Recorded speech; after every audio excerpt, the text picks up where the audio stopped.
Kano sa gyud ay maingon nga ang chismis adunay legal liability? Tsada kay na siyang question at the edge, no? So, ang chismis, mag-rise to a level of legal liability na siya if dili lang siya merely nga istorya-istorya lang.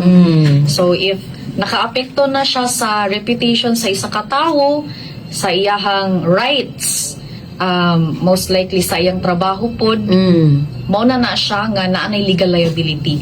So first off, pwede na siyang mahimong libel or cyber libel. So Cyber because na ay mga GC. through social media na. Yeah. Nateki naman ang mga tao karon kay naanay phone.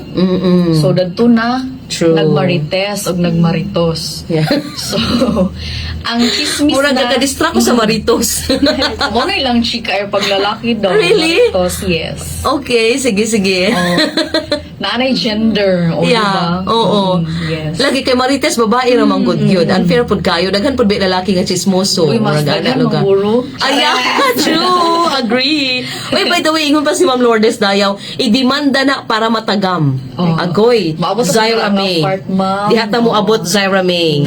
Sige. So, bahin sa akong giistorya kaganihan, no, mahimo siyang libel or cyber libel if ang chismis nga ang gisulti o gipakalat nakadaot sa dungog sa isa ka tawo, wala siya ligon or klaro nga evidence, it cannot be proven by evidence, o gipadayag sa lain nga tawo labi na sa social media o sa group chats. Kay mo ni usually ang gakahitabo karon.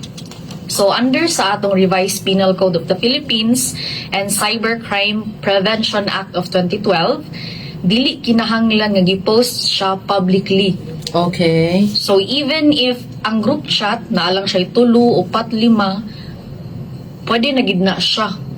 Because ma-consider mo good nga mass, Yes, no? oo. Daghan. So Kung more long than as, one. so long as na ay third person nga nakabasa or nakadungog ato nga chismis, libel na siya or cyber libel. And another thing pagidana, Ate Elge, no, pwede siyang mahimong violation sa atong Data Privacy Act of 2012. Kung ang chismis nag-contain na siya og personal or sensitive nga information. Yeah. Personal na kaayo nga kanang mga instances sa life sa isa ka tawo, nga mga allegation nga ang isa ka tawo walay katungod nga i-share ni siya nga information. Yeah. So mo ni siyang violation sa atong Data Privacy Act. So even if tinuod siya ang information ug wala kay authority ug ang tuyo lang yun nimo kay pakaulawan or dautan lang gid ang isa ka tawo, liable gihapon ka ani. So bisan pa og usually ang mga excuse ani sa atong mga marites og maritos, no, kay nadunggan ra nako. Giingon ra man sa lain. Yeah. So kana siya, if naana siya legal implication, dili na siya ma-consider nga excuse or legal defense. Okay.